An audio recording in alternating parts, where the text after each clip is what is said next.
My mission is to study various solar systems and planets. Select the most suitable for colonization. Back in 1959, before aliens were busting out of people's chests or climbing into flying saucers over Washington, D.C., they were apparently lurking under the Arctic ice, waiting to zap any ship that got too close. Well, that's the premise of a little-known, deeply earnest, and unintentionally hilarious film called The Atomic Submarine. This one's got it all, folks. Cold War paranoia, a one-eyed space invader, nuclear angst, and a crew of tough-talking military types stuck in a submarine that looks like it was built out of leftover washing machine parts.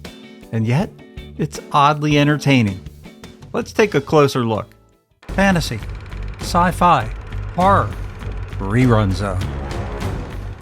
The Atomic Submarine, 1959. So, Commander Holloway, as you Earth inhabitants would express it, we meet face to face. That's a face. The story kicks off with a mysterious underwater force destroying ships in the polar region, one by one like clockwork. The Navy has had enough, so they send in the Tiger Shark, a cutting-edge atomic submarine, to investigate.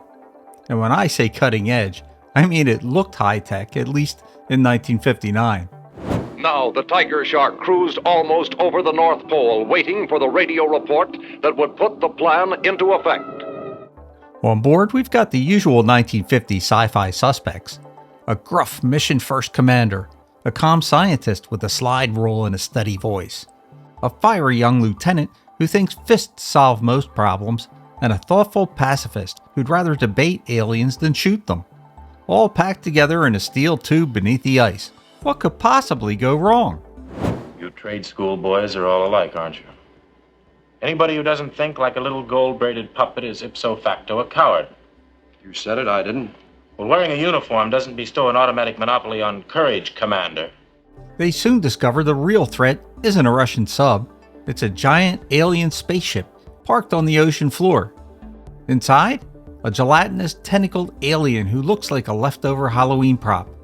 He doesn't come in peace. In fact, this alien's whole plan is to invade the Earth, scout us out, and eventually replace humanity entirely. Not exactly the friendly, wise visitor you see in a more respectable sci-fi film. It may interest you to know I have visited hundreds of other worlds, and of all of them, your Earth seems most suitable. And here's where it takes a turn. The film unexpectedly gets thoughtful, raising questions about humanity's violent tendencies, the dangers of unchecked exploration, and whether peace is even possible in a nuclear age. These themes come through in a surprisingly wordy alien who looks like a glowing one-eyed jellyfish. Then, of course, things go sideways and the crew has to fight their way out. Skipper, we didn't kill it.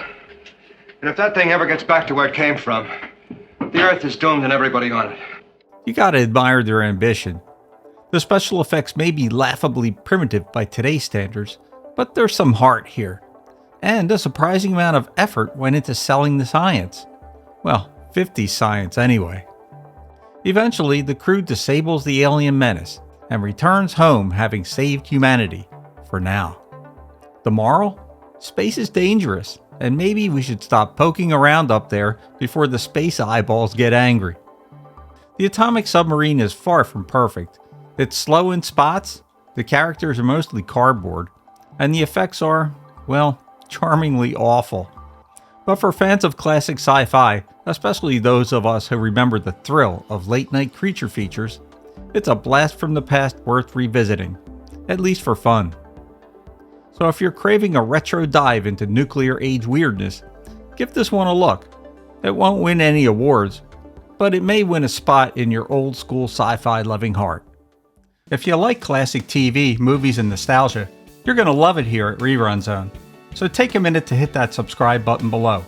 And while you're at it, consider becoming a channel member for as little as 99 cents. It really helps out the channel. I'll be back next time with another forgotten flick.